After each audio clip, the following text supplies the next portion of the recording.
Assalamualaikum warahmatullahi wabarakatuh.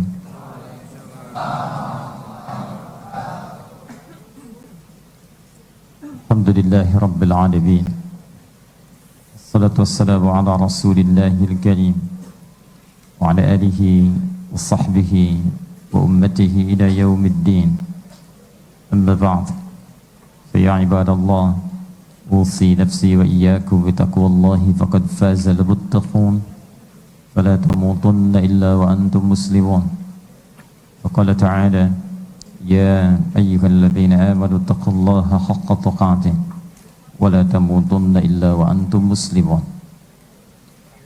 Saudara-saudariku, alhamdulillah, hari ini kita masih diberikan kesempatan oleh Allah untuk hidup, beraktivitas, dan telah sampai, semoga sampai dengan detik ini dosa-dosa kita diampuni oleh Allah Subhanahu wa taala, amal-amal kita diterima, dan semoga kita dirahmati oleh Allah Subhanahu wa taala.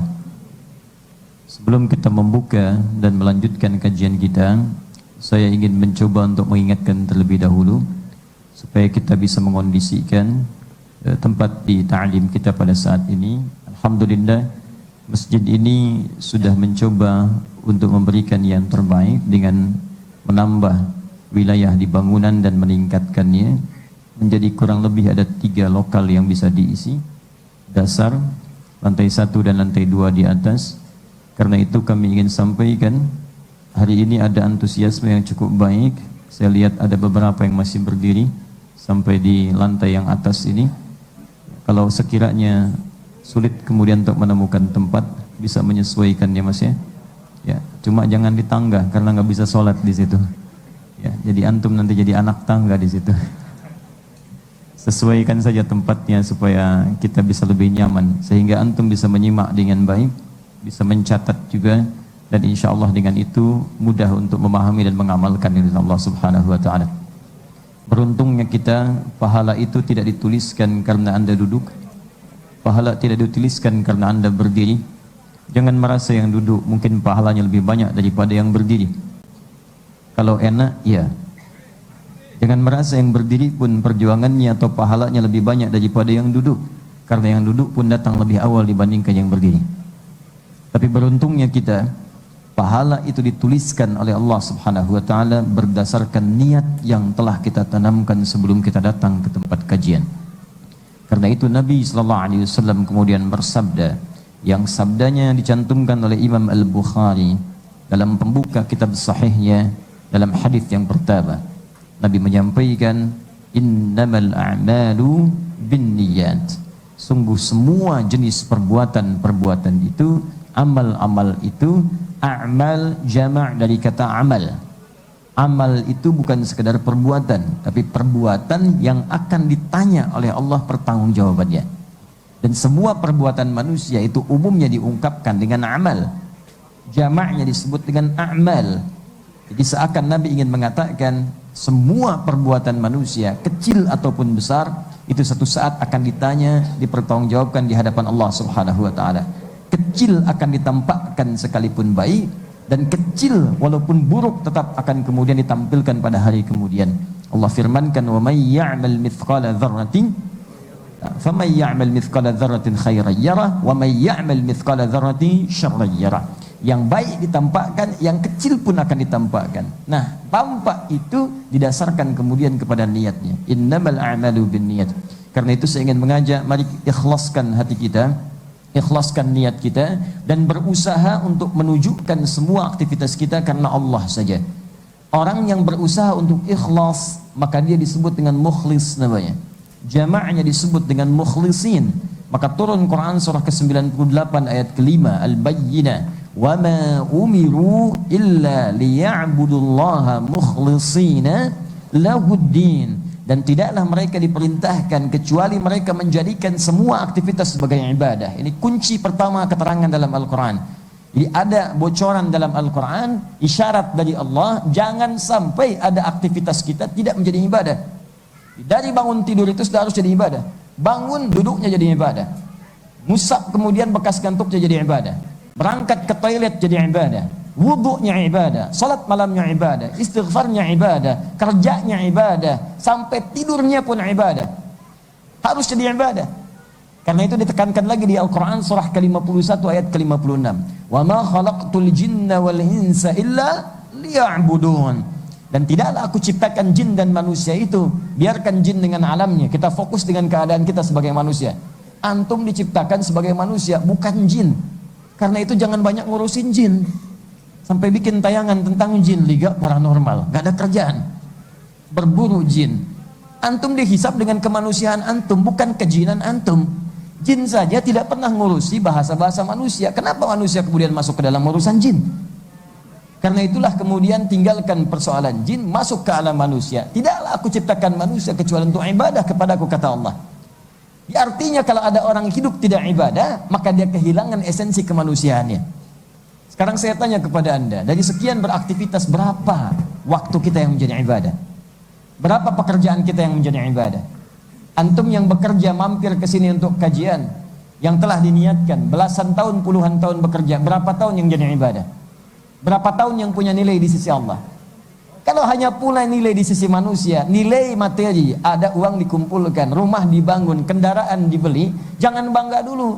Karena syarat kaya itu bukan iman, yang tak beriman pun bisa kaya. Anda kerja keras, Anda dapat materi. Tapi kalau Anda tidak punya nilai di sisi Allah, bagaimana bisa pulang menghadap Allah? Saya sering katakan orang mudik itu saat lebaran, mau mudik karena dia punya bekal. Saat dia punya bekal, dia bangga bisa mudik. Pulang dia, bahkan mengabarkan pada keluarganya, saya akan pulang. Tiketnya jauh-jauh hari dipesan. Bahkan dia berusaha keras, bekerja untuk mendapatkan tiket dan bekal pulang. Punya bekal, pulang. Tak punya bekal, tinggal. Kenapa Anda nggak mudik? Tiket mahal. Bukan karena tiket mahalnya, karena Anda tak sanggup beli tiket.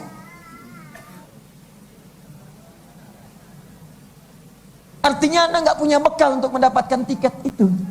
Jadi kalau urusan dunia saja Anda tak punya bekal, malu pulang, maka bagaimana Anda bisa bangga pulang menghadap kepada Allah ketika Anda kembali kepadanya tanpa bekal?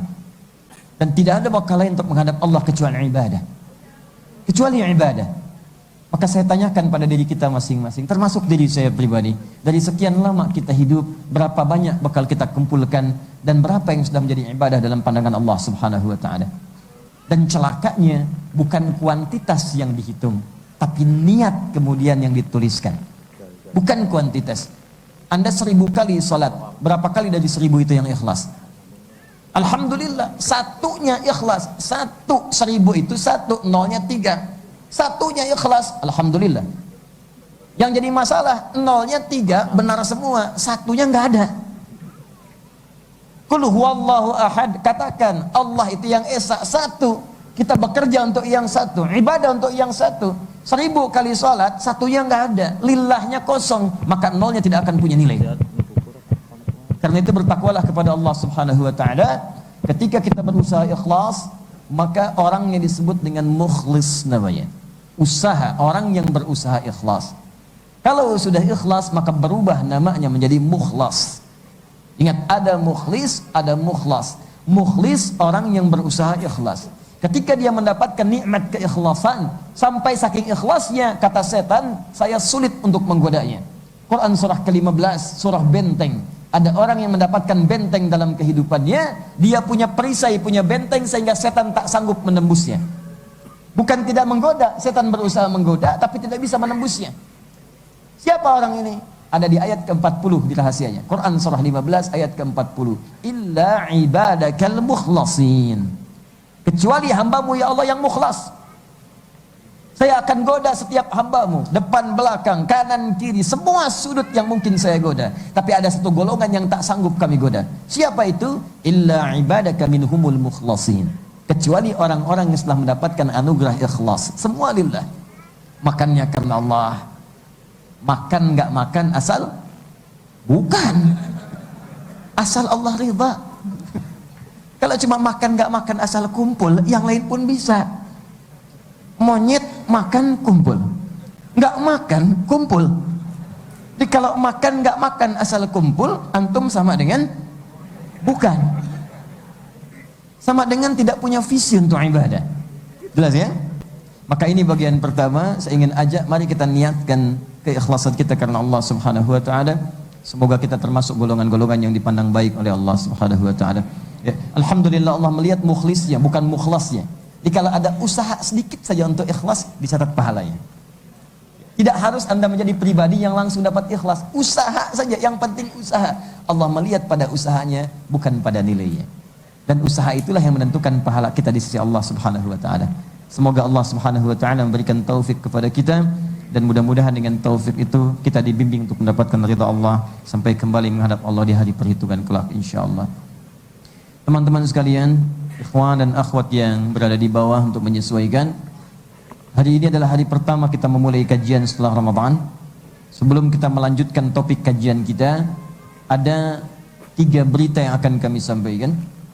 Berita pertama, kajian kita insyaallah akan melanjutkan apa yang telah kita kurikulumkan sebelum Ramadan, kembali kepada pembahasan ulumul Quran dan ditambah dengan praktek tafsir insyaallah di pekan-pekan berikutnya akan kita bahas bersama. Yang kedua, malam ini spesial dalam pembukaan ta'lim kita. Insyaallah kita telah kedatangan tamu hadir saat ini masih bergabung dengan kita untuk beristirahat sejenak. Ada 2 orang dari kalangan ulama, 2 orang dari ahli Al-Quran, yang satu bahkan ahli qiraat ashrah, ya, ahli bacaan Al-Quran dengan 10 riwayat, yang satu lagi ahli ulumul Quran. Dua-duanya datang dari daerah yang sangat jauh, kota yang punya peradaban tinggi, dari Kairo, dari Al-Azhar Asy-Syarif, ya, dari Mesir Ummud Dunya, dan dua-duanya sudah berada bersama kita insyaallah. Ba'da Isya insyaallah kami perkenalkan dan berbagi ilmu dengan kita semua tentang keutamaan Al-Quran dalam kehidupan. Dan yang ketiga, nanti ada rahasia penting juga yang kami sampaikan sebagai informasi di kesempatan pada malam hari ini. Kita telah mengatur jadwal juga teman-teman sekalian, yang jadwal itu akan dipublikasikan. Di antaranya, saya sering kedatangan tamu-tamu datang di waktu-waktu justru yang saya tidak ada. Datang saat saya tidak ada. Itu yang repot. Atau datang saat ada, tapi ada kegiatan yang harus dilakukan. Sehingga kadang-kadang kita merasa sedih karena tidak bisa menjamu atau menemui, padahal datang dalam keadaan yang sangat cukup jauh.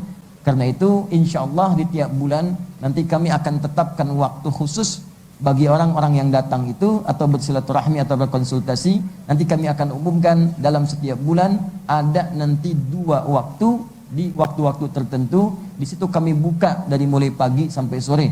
Kalau ada ingin bertemu, ingin silaturahmi, ingin bertanya, ingin konsultasi, kami perkenankan insyaallah, dan nanti waktunya akan dipublikasikan untuk diketahui dengan izin Allah Subhanahu wa taala. Jelas sampai sini insyaallah? Baik. Kalau sudah jelas, mari kita mulai pembuka kajian kita untuk mengevaluasi apakah Ramadan yang telah kita lalui berhasil atau tidak, dan bagaimana cara mengetahui dan membuktikannya kepada diri kita dan khususnya kepada Allah Subhanahu wa taala. Al-Qur'an surah kedua Al-Baqarah ayat 185. Di sini kita akan memulai, dan semoga Allah berikan kemudahan bagi kita untuk membahasnya insyaallah. Langsung ke ujung ayatnya. Walitukabbirullaha ala ma hadakum wa la'allakum tashkurun. Ada ayatnya? Di pembukanya, syahrul Ramadan alladzi unzila fihi al-Qur'an hudan lin-nasi wa bayyinatin minal huda wal furqan. Faman syahida minkum asy-syahra falyasum wa man kana minkum maridan aw 'ala safar fa'iddatun min ayyamin ukhra yuridullahu bikumul yusra wa la yuridu bikumul usra walitukabbirullaha ala ma hadakum wa la'allakum tashkurun. Allah menyampaikan di penghujung ayatnya, kalian saya perintahkan untuk puasa, kata Allah, di bulan Ramadan yang turun Al-Quran itu, dengan segala fungsi-fungsinya bagi kehidupan, petunjuk, solusi, jalan yang memudahkan, yang telah kita bahas tuntas saat Ramadan, pembeda dalam kehidupan kita. Dan saya berikan keringanan-keringanan bagi kalian saat puasa, bagi yang tidak bisa menyesuaikan kondisi fitnya untuk puasa. Maka setelah tuntas puasa itu, perhatikan kalimatnya, walitukabbirullah. Saya perintahkan kalian supaya dengan selesai puasa itu untuk memperbanyak takbir. Karena itu selesai kita menunaikan Ramadan, masuk di awal bulan Syawal, kita perbanyak takbir kepada Allah Subhanahu wa taala. Allahu akbar, Allahu akbar, Allahu akbar. Dari mulai maghrib datang awal Syawal sampai dengan kita tunaikan salat Idul Fitri di awal pertamanya, di awal-awal duhanya. Kita tunaikan, kita perbanyak takbir. Hanya yang jadi persoalan, apakah kalimat takbir itu berdiri sendiri dengan perintah takbir, atau kalimat takbir itu disandingkan dengan keterangan lain yang menunjukkan inilah hamba yang berhak bertakbir dan inilah hamba-hamba yang hanya sekedar takbir tapi tidak punya nilai di sisi Allah Subhanahu wa taala. Tidak ada nilai takbirnya dan tidak ada nilai puasanya. Sekarang sudah sebulan kita lewat di bulan Syawal, maka ini menjadi ukuran apakah dalam sebulan ini takbir kita dianggap benar oleh Allah sampai dengan barusan kita sholat bertakbir, atau ada sesuatu yang harus kita maksimalkan, kita buktikan sampai dengan malam ini dan besok bahwa tidak sia-sia kita menunaikan puasa. Maka kita bahas yang pertama, kenapa seseorang itu diperintahkan oleh Allah bertakbir. Yang pertama, ala ma hadakum, ala ma hadakum walitukabbirullaha ala ma hadakum. Kata Allah, silakan perbanyak takbir. Allahu akbar, Allahu akbar, Allahu akbar. Kenapa kalian takbir? Ala ma hadakum. Karena selama Ramadan 30 hari ke belakang itu kalian telah mendapatkan hidayah dari Allah Subhanahu wa taala. Jadi golongan yang berhak bertakbir di sisi Allah, golongan yang berhak mendapatkan Idul Fitri, golongan yang berhasil puasanya, golongan yang mendapatkan bagian dari Ramadannya adalah golongan yang mendapatkan hidayah Allah Subhanahu wa taala. Ala ma hadakum. Ini poinnya. Di orang-orang yang berhasil Ramadan itu bukan orang yang datang saat awal Syawal, ikut Idul Fitri, pakai baju baru, pakai kendaraan mewah, pakai penampilan yang terbaik, lalu ikutan takbir. Allahu akbar, Allahu akbar, Allahu akbar. Tapi dia tidak mendapatkan hidayah Allah, maka takbirnya tidak memiliki nilai. Awas, hati-hati. Awas, hati-hati. Para ulama mengatakan, awas, bukanlah orang yang berhasil puasanya itu orang yang pakaiannya baru, tapi orang yang berhasil puasanya itu adalah orang yang bertambah takwanya di hadapan Allah Subhanahu wa taala. Maka ciri pertamanya, kalau ada orang bertakbir Allahu akbar, Allahu akbar, Allahu akbar, tapi tidak merasakan, menikmati, mendapatkan hidayah Allah Subhanahu wa taala, maka ada yang belum sempurna dengan takbirnya. Hadakum itu fi'il, kata kerja, diberi hidayah. Sifatnya, keterangannya adalah hidayah. Jamaknya disebut dengan huda. Hudan. Saya ulang. Bentuk tunggalnya hidayah. Singular, mufrad. Awas, hati-hati, jangan punya bahasa-bahasa sendiri. Ada bahasa yang maknanya sama tapi ditempatkan dalam konteks berbeda, jangan disamakan. Misal, tunggal, singular, mufrad, jomblo, sama. Tapi jangan Anda katakan hidayah bentuknya jomblo. Tidak. Hidayah mufrad, singular. Ya, jelas ya? Jadi jangan kemudian satu kata ditempatkan pada konteks berbeda. Karena sekarang banyak orang menggunakan kalimat-kalimat tidak pada tempatnya. Karena itu hati-hati, hati-hati. Tidak semua kata bisa digunakan dalam konteks-konteks tertentu. Syariah itu bagus. Koperasi syariah benar. Bank syariah betul. Hijab syar'i syariah betul, bagus. Tapi misalnya tenis syariah tidak ada. Hati-hati, sepak bola syariah tidak ada. Pingpong syariah tidak ada. Jadi tidak usah diada-adakan. Futsal syariah, masya Allah. Ya. Futsal syariah, masya Allah, luar biasa. Dibuka dengan basmalah, ditembak, ngolongin, subhanallah. Masuk, alhamdulillah. Kebobolan, astagfirullah. Masukin sujud syukur, gol bunuh diri, sujud tobat. Itu tidak ada. Paham ya? Nah, jadi hidayah ini satu. Jamaknya disebut apa? Baik, jamaknya disebut dengan hudan. Hudan. Nah, alama hadakum. Kenapa engkau bertakbir? Karena engkau selama Ramadan telah diberikan hidayah oleh Allah Subhanahu wa taala. Banyak hidayah-hidayah. Tunggalnya hidayah. Hidayah itu banyak maknanya. Kenikmatan iman, hidayah. Karena itu selama Ramadan ada orang yang kemudian mendapatkan kenikmatan iman, belum beriman, dapat iman, kemudian berikrar untuk syahadat. Asyhadu an la ilaha illallah wa asyhadu anna Muhammadar Rasulullah. Ada yang Ramadannya belajar dulu, Syawalnya syahadat. Banyak. Kalangan-kalangan biasa, ada pengusaha, ada pedagang, ada pesulap, ada macam-macam. Wah, dapat hidayah. Alhamdulillah.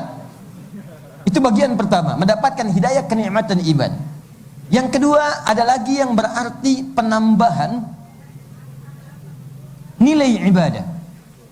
Jadi yang pertama kenikmatan iman, yang kedua penambahan nilai ibadah. Bisa kuantitas, bisa kualitas. Ada peningkatan, bisa kuantitas jumlah, bisa kualitas tingkat kekhusyuan ibadahnya. Masya Allah, dari sebelum Ramadan jarang tahajud, sebelum Ramadan jarang baca Al-Quran, sebelum Ramadan jarang sedekah, maka mendapat petunjuk dari Allah saat Ramadan. Ada keinginan untuk salat, dilatih lewat tarawih, saking nikmatnya tarawih, malamnya bangun lagi. Masya Allah, bangun sampai lelah salat malam, tidur, bangun gak sahur kesiangan. Tapi itu berdampak pasca Ramadan, muncul kerinduan. Ya Allah, ada yang hilang. Ada yang hilang, masjid seakan-akan sepi, kosong, maka dia hidupkan kembali, datang ke masjid lagi. Atau di malam rumahnya dibangun dia, bangun di rumahnya, tunaikan sholatnya, berinisiatif dia meningkatkan ibadahnya. Ningkat. Sebelum Ramadan jarang baca Al-Quran, saat Ramadan dia kejar maddis tahsin, maddis tajwid, maddis tahfid. Dia berusaha menghafal, hafal. Selesai Ramadan ada keinginan untuk menambahnya. Maka berbahagialah. Makanya orang-orang semacam ini, saat awal pertama Idul Fitri itu takbirnya lain. Bukan cuma di lisan, ke hatinya itu tembus ke relung dalam hati. Allahu Akbar, Allah tembus ke jiwanya. Tak sadar air matanya keluar. Ya Allah, kapan lagi Ramadan akan tiba? Ya Allah, apakah tahun depan bertemu lagi atau tidak? Ya Allah, saya rindu tarawih. Ya Allah, saya rindu baca Al-Quran. Ya Allah, saya rindu dengan kultum-kultum. Ya Allah, saya rindu dengan ceramah-ceramah. Ya Allah, saya rindu dengan orang-orang yang berbagi. Ya Allah, saya rindu dengan pembukaan-pembukaan. Ya Allah, saya rindu dengan buka puasa. Ya Allah, saya rindu dengan sahur. Kenapa kamu rindu? Gratis.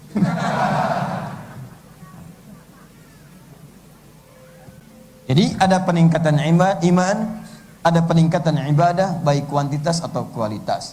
Nah sekarang orang-orang yang mendapatkan ini, lihat sini, satu bentuknya tunggal. Jadi ada orang yang beriman baru belajar untuk ibadah. Ada orang sudah beriman, maka cirinya dia meningkat ibadahnya, baik jumlah kuantitasnya atau kualitasnya, menjadi lebih nikmat dalam ibadahnya. Orang yang bisa seperti ini, ketika mendapatkan hidayah, awas, hati-hati. Awas, jamaknya disebut dengan hudan. Didapat dari apa hudan ini? Dari puasa, siam. Ketika orang puasa mendapatkan hudan, hidayah di sini, kita kembalikan ke ayat puasa dulu. Siapakah orang-orang yang mendapatkan hudan ini dalam keadaan dilatih saat puasanya? Kembalikan ke ayat puasa Al-Baqarah 183. Ya ayyuhalladzina amanu kutiba alaikumus siyam kama kutiba alal ladzina min qablikum la'allakum tattaqun. Ya, hei orang-orang telah menyatakan dirinya beriman kepada Allah, mulai saat ini diwajibkan pada kalian menunaikan puasa seperti orang dulu mendapatkan kewajiban yang sama. Apa tujuan puasa itu? Supaya meningkat takwanya, meningkat takwa. Jadi ternyata di ayat tentang puasa diakhiri dengan peningkatan takwa. Perhatikan ya, fokus baik-baik. Setelah berakhir puasa, peningkatan takwa ini ditunjukkan dengan didapatkannya hidayah. Jamaknya adalah hudan. Orang yang meningkat takwa, pelaku takwanya disebut dengan taqi kalau satu orang. Kalau banyak orang disebut dengan muttaqin. Kalau ada yang namanya taqi, satu orang yang bertakwa. Muttaqin, orang-orang yang bertakwa. Bapak muttaqin diborong. Orang-orang yang bertakwa. Taqi, orang yang takwa. Muttaqin, orang-orang yang bertakwa. Perhatikan kalimat pembuka Al-Quran. Ketika menyebutkan kalimat hudan, maka disandingkan dengan orang pemilik takwa. Bentuknya jama' yaitu muttaqin. Bukalah Al-Baqarah di ayat yang kedua. Dzalikal kitabu la raiba fi hudal lil, turunkan ke bawah, al-muttaqin. Perhatikan nih korelasinya, perhatikan korelasinya. Orang-orang puasa selesai bertakbir mendapatkan hidayah, jamaknya hudan. Dari puasanya itu dimintakan meningkatkan takwa. Orang yang meningkat takwa disebut muttaqin jamaknya, karena yang puasa banyak. Bukan cuma Anda saja, banyak yang lain yang pengen meningkat takwanya. Maka dijamakkan oleh Allah menjadi muttaqin. Yang paling menarik, muttaqin ini orang-orang takwa mendapatkan hudan. Dan ketika disandingkan dalam Al-Quran, keduanya menyatu di Al-Baqarah ayat kedua. Dzalikal kitabu la raiba fi hudan lil muttaqin. Isi Al-Quran jangan diragukan kandungannya. Dia akan jadi petunjuk, hudan. Hudan diberikan pada siapa? Al-muttaqin. Yang penting bagi kita ingin saya terangkan, bukan persoalan antara hudan dengan muttaqinnya, tapi saya ingin tunjukkan ciri hudan dan muttaqin itu apa kaitannya dengan yang telah kita bahas di dua ini. Perhatikan ayat 3-nya sampai ayat 5-nya. Perhatikan baik-baik. Ciri yang pertama, siapa muttaqin itu? Alladzina yu'minuna bil. Tidaklah seorang disebut muttaqin kecuali dia punya keimanan, keyakinan kepada Allah yang tak nampak dalam pandangannya. Jadi ciri yang pertama, alladzina yu'minuna bil ghaib. Orang takwa itu, orang muttaqin itu adalah orang yang punya keyakinan kepada Allah, punya iman dia langsung terhadap Allah walaupun tak nampak dalam pandangannya. Kalau yakin pada yang tampak disebut dengan ilmu. Apa ini spidol? Yakin spidol? Iya. Ayam bukan? Bukan. Apa itu spidol? Yakin? Yakin. Kenapa? Karena terlihat ilmu. Tapi kalau saya katakan, apa ini? Ayam. Yakin ayam? Yakin. Kan nggak kelihatan, tak peduli, yang penting ayam. Baik. Apa tanda-tandanya? Tercium bau ayam. Apa tanda-tandanya? Nampak terasa ayamnya. Misal, yakin, walaupun tak nampak, itu iman namanya. Kita tak bisa lihat Allah, tak punya kemampuan saat hidup di dunia ini, tapi kita punya keyakinan dengan bukti-buktinya. Terasa nilai ketuhanannya, terasa aspek ketuhanannya, terasa perhatiannya, maka kita katakan walaupun tak nampak saya yakin, itu iman namanya. Orang yang disebut mukmin. Maka orang yang mendapatkan nilai takwa pertama cirinya adalah orang yang mendapatkan nikmat iman. Hudan lil muttaqin, dapat hudan orang takwa. Siapa? Iman. Kembali ala ma hadakum, dapat hidayah. Apa bentuk pertama? Iman. Teruskan yang kedua. Wa yuqimunas shalah wa mimma razaqnahum walladzina yu'minuna bima wa ma unzila min wa bil akhirati hum. Tahan sampai sini. Aspek yang keduanya setelah iman adalah ini, ibadah, amal saleh. Perhatikan kalimatnya. Disebutkan hudan, disebutkan muttaqin, takbir, disandingkan dengan kalimat hadakum, puasa, ditutup dengan takwa orang yang muttaqin. Dipadukan keduanya, muncul keterangannya. Al-Baqarah di ayat 3 sampai dengan ayat 4-nya. Maka orang yang mendapatkan hidayah dan dia bertakbir, takbir di awal Syawal itu, terlihat yang pertama meningkat ibadahnya. Ciri pertama, sholatnya. Karena itu dalam sholat ini, kalimat takbir di bawah terus. Coba silakan cek. Antum kan nggak cukup takbirnya itu saat Idul Fitri saja. Allahu Akbar, Allahu Akbar, Allahu Akbar. Buktikan takbir itu kita dapatkan. Kata Allah, ayo kamu banyakin takbir, kamu sudah dapat hidayah. Banyakin. Bagaimana cirinya dia mendapatkan bagian hidayah itu dengan takbirnya? Tidak berhenti sampai Idul Fitri. Ba'da Idul Fitri, takbir lagi. Kapan dia bertakbir? Dibawa dalam amal solehnya, dalam ibadahnya. Yang pertama adalah sholatnya. Salatnya, karena itu dalam salat kita takbir. Dibuka dengan takbir Allahu Akbar. Pindah takbir, intikal Allahu Akbar, ruku'. Sami'allahu liman hamidah, i'tidal. Allahu Akbar, sujud, takbir. Bahkan dalam sehari 5 kali diperdengarkan takbir. Allahu Akbar, takbir. Nah, jadi kalau ada orang bertakbir cuman 1 Syawal saja, setelah itu luntur takbirnya, hilang salatnya. Menipis jumlahnya. Orang puasa Daud, ini sholat Daud. Kamis puasa, Jumat tidak. Sabtu puasa, Ahad tidak. Senin puasa, Selasa tidak. Jadi dia balik. Subuh sholat duhur tidak. Asar sholat maghrib tidak. Isya sholat, kemudian subuhnya tidak. Ini menunjukkan ada yang salah dengan takbir Idul Fitrinya. Maka itu coba kita lihat sampai dengan sebulan kita selesai di bulan Syawal ini, coba lihat peningkatan ibadah solat kita. Jangan-jangan selesai Idul Fitri ini kita masih berkecukupan dengan yang fardu saja. Kalau cuman fardu tanpa Ramadan pun semua fardu 5 rakaat juga 17 waktu. Mesti ada bedanya. Kita coba ya sampai dengan sekarang ini. Dicek, ayo rawatibnya dikerjakan tidak? Ayo malam tahajudnya bangun tidak? Syuruk duhanya dikerjakan tidak? Minimal ada yang nambah dengan sebelum kita puasa. Jadi tengah-tengahnya begini, ini Ramadan. Kita ini sebelum Ramadan di sini. Qabla Ramadan. Ini pasca Ramadan, ba'da Ramadan. Ini qabla, ini ba'da. Sebelum Ramadan cuma 5 waktu. Awas hati-hati. Dilatih di Ramadan.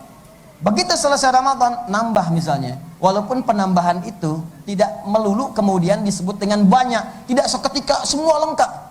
Misal langsung rawatibnya 12, malam tahajudnya 11 sampai 23, tidak. Barangkali maaf dari 12 rakaat rawatib ini, mungkin 2 sebelum subuh, 4 sebelum zuhur, 2 setelah zuhur, 2 setelah maghrib, 2 setelah isya, barangkali yang baru dikerjakan konsisten 2 sebelum subuh. Mungkin baru itu, yang lainnya berusaha, kadang tertinggal, kadang iya. Ini menunjukkan dia berhasil, walaupun peningkatannya masih sedikit. Jelas ya? Tambah lagi, bangun. Ya, sama persis Al-Quran juga demikian. Baca Quran. Di sini misalnya jarang baca Quran, dalam sehari hampir nggak pernah. Ramadan dilatih, bahkan dalam sehari 1 juz, 30 hari 30 juz, mampu. Saya kadang-kadang bingung itu, kemampuan itu kok cuma setahun sekali. Padahal Allah anugerahkan kepada kita kemampuan yang dahsyat. Cuman dipakai setahun sekali. Itu yang paling aneh. Tapi berbahagianya kemudian setelah Ramadan, Masya Allah, 1 halaman dibaca. Ada yang nambah sehari 5 ayat, Alhamdulillah. Ada yang 3 ayat. Ada yang 2 ayat. Ada yang 1 ayat, Alhamdulillah. Alif Lam Mim. Cukup dulu ah. Alhamdulillah, nambah. Nah, ini bagian yang pertama. Jadi jangan sampai begini, jangan sampai banyak takbir saat Idul Fitri dinikmati, bahkan bersanding dengan kaset, ya. Yang satu takbir lagi, malamnya takbir keliling lagi, gitu kan? Tapi kemudian selesai Ramadan, banyak amalan-amalan yang bertentangan dengan nilai takbirnya. Ibadahnya berkurang, kemudian juga mohon maaf sekali lagi, bahkan ada yang keimanannya luntur pasca itu. Ada yang menyoal Allah, ada yang menyoal Rasulullah, ada yang menyoal ibadahnya, dan tidak sedikit kemudian yang memperbanyak maksiatnya. Jadi ciri orang takwa itu meningkat ibadah. Kalau ibadah sudah meningkat, maka lawannya akan menurun. Lawan ibadah itu maksiat namanya. Baik lawannya buruk. Jadi kalau baiknya naik, buruknya akan turun. Kalau buruknya naik, maka baiknya akan turun. Antum cukup lihat saja sampai selesai Ramadan dalam 30 hari ini, setelah Syawalnya usai, maka mana yang naik, baiknya atau buruknya? Jelas ya? Baik, ini bagian yang pertama. Kemudian yang kedua, dan saya akhiri di sini sebelum masuk kita ke Isya. Ala ma hadakum wa la'allakum tashkurun. Wa la'allakum tashkurun. Sebentar. Sebelum masuk ke kalimat syukur, saya mau berikan rahasia yang penting yang langsung Allah tegaskan. Kalau Anda bisa mengerjakan ini, Alhamdulillah kita sudah beriman. Syarat pertama dapat. Tinggal membuktikan yang ini. Tahan. Jangan salah memaknai ya. Jangan salah memaknai. Begini caranya. Jangan hukumi diri sendiri. Ya Allah, saya gagal Ramadan nih. Ya Allah, saya kok makin malas daripada Ramadan. Bukan, caranya bukan begitu. Kalau sampai malam ini merasa kurang, maka buktikan malam ini bangun. Besok siapkan, saya mesti baca Quran. Begitu caranya. Jadi bukan menghukumi diri, saya gagal nih Ramadan tahun ini. Bukan. Buktikan bahwa saya ini bisa berhasil. Maka mulai malam ini rencanakan. Besok insya Allah, malam nanti tahajudnya sekian rakaat.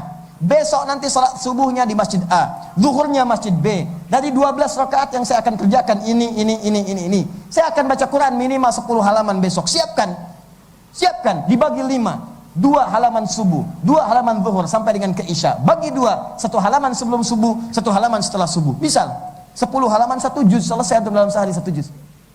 bagi oleh antum. Begitu caranya. Kalau anda bisa mengerjakan itu, maka Allah langsung berikan jaminan di ayat yang kelimanya. Perhatikan Al-Baqarah ayat kelima.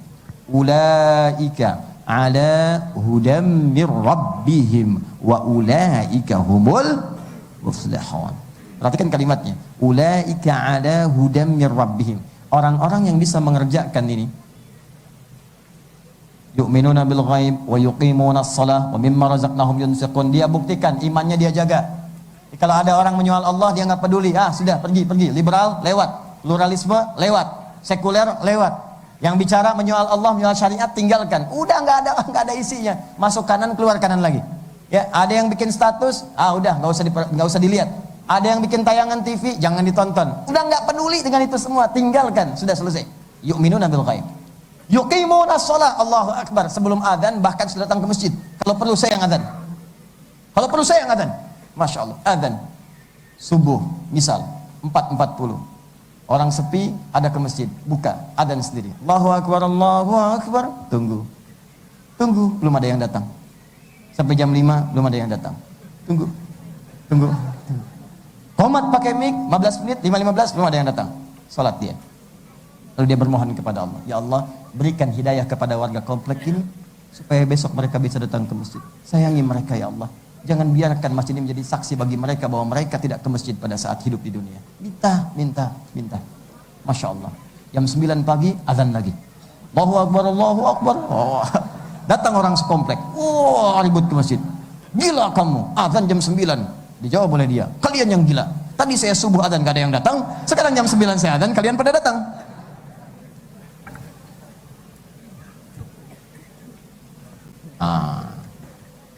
Lihat sini. Saya buka ya. Ini saya ilustrasikan. Ini apa? Baik, kotak tisu. Kotak tisu ada di mana? Di atas meja. Perhatikan, atas itu ada dua. Satu fauqa, kedua ala. Jadi kalau saya katakan begini, suntuqul mindil fauqal maktab. Kotak tisu ini ada di atas meja. Allah. Kalau saya tempelkan begini, sunduqul mindil 'ala al-maktab. Ibu kelihatan di bawah, Bu? Ya, kan? Tidak apa-apa, kita tidak langsung tersambung, tapi hati kita bersambung insyaallah. Oh, sini. Bikin status. Ya. Lihat sini. Ini 'ala, ini fauqa. Saya ulang, ini apa? Fauqa. Ini apa? Ala. Begini ala, fauqa begini. Jadi kalau fauqa itu masih ada jarak. Kalau ala tidak ada jarak. Nempel. Lihat sini. Kalau kotak tisunya begini, mejanya digeser, geser kanan. Kotaknya ikut tidak? Tidak. Tapi kalau begini, meja diangkat pindah ke sudut. Kotak ikut? Meja diangkat pindah ke belakang. Kotak ikut? Ikut. Meja diangkut ke rumah, kotak ikut? Ikut. Kemanapun berada, dia ikut. Orang-orang yang meningkat salatnya, meningkat bacaan Al-Qur'annya, dia buktikan pengen dekat dengan Allah, dia tingkatkan takwanya, maka kata Allah, saya akan melekat dengannya kemanapun dia berada beraktivitas. Ulaika ala hudam mir rabbihim. Dia di rumah, dinaungi oleh Allah. Dia ke kantor, dinaungi oleh Allah. Dia bekerja, dinaungi oleh Allah. Beraktivitas, dinaungi oleh Allah. Dan saya ingin katakan kepada Anda dekat dengan siapapun yang punya kekuasaan di bumi, maka Anda bisa mendapatkan akses kemudahan ketika dekat dengannya. Anda dekat dengan Allah, apa yang tidak mudah bagi Allah? Rizki, dekat dengan Allah, min haitsu la yahtasib, datang. Anda punya masalah, yaj'al lahu makhraja, datang jalan keluar. Seakan-akan masalah itu enggak ada, bukan enggak punya masalah. Jadi sebelum menghadapi masalahnya, diringankan oleh Allah, sehingga masalah itu seakan-akan enggak ada. Dan itu hanya Anda bisa dapatkan kalau takwanya meningkat. Turunlah keterangan di Quran surat 65 di akhir ayat kedua, di awal ayat ketiga. Wa may yattaqillaha yaj'al lahu makhraja wa yarzuqhu min haitsu la yahtasib. Anda tingkatkan takwa, saya berikan jalan keluar dari setiap masalah. Punya masalah, solusi datang. Wa yarzuqhu min haitsu la yahtasib. Orang kejar-kejar rezeki, Anda dicari-cari rezeki. Allah. Tadi ada yang nyari, Pak. Siapa? Rezeki. Kata Katakan papa tidak ada di rumah. Emang siapa itu? Debt collector. Bukan yang itu. Ya. Dia tidak harus ketuk pintu. Dia datang bahkan tanpa kita fikirkan. Kita hadir keliling-keliling, dia hadir di hadapan kita. Masya Allah. Itulah yang Maryam pernah dapatkan Quran surah ketiga ayat ke-37. Itulah Nabi Zakaria yang pernah dapatkan Quran surah ketiga 38 39. Itulah orang-orang soleh yang pernah dapatkan Luqmannya, Imrannya, Hannahnya dan seterusnya. Mereka bukan nabi, dicantumkan dalam Al-Quran untuk memberikan pelajaran. Tidak harus menjadi nabi untuk dekat dengan Allah, karena nabi itu pilihan Allah. Tapi kita bisa menjadi hamba yang soleh untuk bisa mendekat kepada Allah. Bisa sering katakan, kalau tak mampu berlomba dengan orang soleh mengumpulkan amal yang baik, maka berlombalah dengan para pendosa untuk bertobat di hadapan Allah Subhanahu wa ta'ala. Jadi itu, kita diminta dapat takwa itu, kepentingannya bukan untuk Allah, untuk kita, supaya hidupmu mudah. Wa ulaika humul muflihun, dan mereka akan bahagia, kata Allah. Bahagia yang digunakan kata muflih itu orangnya. Kata kerjanya disebut aflah, kata dasarnya aflah, orangnya muflih. Aflah itu ketika diberikan oleh Allah bukan cuma dunia, surganya tingkat tinggi. Karena ketika kalimat aflah disebutkan, disandingkan dengan iman, langsung diberikan firdaus sebagai puncak tinggalnya saat di akhirat. Turunlah Quran surah ke-23 ayat 1 sampai dengan ke-9-nya itu. Qad aflahal mu'minun. Orang beriman mendapatkan aflah, bahagia, sukses. Bagaimana perjuangannya? Alladzina hum fi salatihim khashi'un. Khusyuk salat. Zakat. Anil lagwi mu'ridun. Apa ujungnya? Ketika ditutup, ulaika humul warithun. Mereka itu adalah pewaris. Pewaris apa? Alladzina yarithunal firdausa hum fiha khalidun. Yang mewarisi surga Firdaus. Jadi ada pewaris surga Firdaus sedang beraktivitas di bumi. Tuh. Saya sarankan begini ya, Ibu dan Bapak, teman-teman ikhwan. Ini caranya. Kan di Quran itu ada ayat-ayat surga. Ya kan? Dan ada pilihan, surga Aden, surga Firdaus. Ya, banyak pintu-pintunya. Ada 8 jenisnya. Coba antum keluarkan dulu pengen yang mana. Setelah itu turunkanlah karakteristiknya ke bumi, ke rumah antum. Kita ada pesantren keluarga, namanya Taman Firdausi. Saya pengen penghuninya itu menjadi penghuni surga Firdaus. Maka kami keluarkan semua keterangan penghuni surga Firdaus, amalannya apa, turunkan di situ. Antum juga begitu, turunkan, keluarkan. Penghuni surga Firdaus, salatnya khusyuk, belajar cara salat khusyuk. Keluarkan jenis-jenis salatnya. Penghuni surga Firdaus, rajin berzakat, bekerja keras, tujuan utamanya untuk zakat, bukan cuma untuk dunia. Kalau cuma ngumpulin harta, Allahu Akbar, yang tak beriman pun bisa, paling kaya bahkan. Sekarang ada Bill Gates, Jeff Bezos, Warren Buffett, dan lain sebagainya. Kaya. Lalu kalau antum pun pengen ikutan seperti itu, apa bedanya di hadapan Allah? Ayo niatkan untuk beribadah. Kenapa engkau bekerja keras? Saya pengen zakat. Malu selama ini saya sholat, bagus, alhamdulillah. Tapi saya pengen pulang menghadap Allah dengan mengatakan, ya Allah, engkau perintahkan aku sholat. Engkau perintahkan aku zakat, aku berusaha untuk berzakat. Sehingga saya punya jawaban di hadapan Allah Subhanahu wa ta'ala. Engkau perintahkan saya untuk haji, saya nabung ya Allah. Walaupun sampai wafat saya nggak mampu haji. Tapi bahagianya hamba ya Allah, engkau hitung amalan hamba dengan ikhtiar hamba, bukan dengan hasilnya hamba berhaji. Jadi Anda punya hujah di hadapan Allah. Ya fulan, saya perintahkan kamu umrah dan haji, apa yang kamu kerjakan? Saya nabung ya Rabb, dan engkau maha tahu dengan jumlah tabungan saya. Ya fulan, saya perintahkan kamu zakat, apa yang kamu kerjakan? Peluh keringat saya saksinya ya Allah, saya bekerja ya Allah, saya dorong untuk jualan bakmi, saya dorong untuk jualan bakso, saya bekerja menyapu di jalanan untuk berzakat ya Allah. Ada buktinya, keringatnya mengatakan benar ya Allah, sapunya mengatakan benar ya Allah, sampahnya mengatakan benar ya Allah. Itu caranya, turunkan itu. Itulah ahli Firdaus yang jalan-jalan di bumi. Ibu saya awal-awal pulang ke Indonesia tuh suka keliling pakai motor tuh sebelum subuh, ngajar ta'lim sampai ke Bekasi yang timur sana itu. Allahu Akbar, jalan-jalan tuh saya malu sendiri kadang-kadang. Ya Allah, mereka ahli surga ya Allah, ahli surga, ahli surga insyaallah ya Allah. Mbak, Anda penyapu jalan, bayangin nyapu jalan supaya orang jalannya bersih, lewat rapi. Jadi mereka itu saat nyapu ada yang bawa sajadah, teman-teman. Sajadah. Kalau bertepatan dengan azan seperti sekarang, azan, bentangkan sajadah sholat. Ada yang murojaah. Pernah lihat tukang nasi goreng tiba-tiba bawa mushaf, berhenti baca mushaf. Allahu Akbar. Untuk mengejar Rp1.000, Rp10.000, Rp100, dia peluh keringatnya diisi dengan khataman Al-Quran dalam perjalanannya. Ridha Allah dia dapatkan. Ada orang ngejar ratusan miliar, mohon maaf, dia tempuh dengan cara yang haram. Apa yang dia banggakan di hadapan Allah? Itu rahasianya. Dan kalau sudah dapatkan itu, maka bersyukurlah di hadapan Allah. Maka ditutup dengan kalimat wa la'allakum tashkurun, supaya kalian banyak bersyukur. Nanti kalau sudah rizkinya datang, baru kerasa, oh begini nikmatnya sholat. Rizki ada, ketenangan dapat, rumah tangga nyaman, pekerjaan lancar. Begitu menghadap Allah, dapat surga Firdaus. Alhamdulillah ya Allah. Itulah yang dikatakan konsep dalam Al-Quran.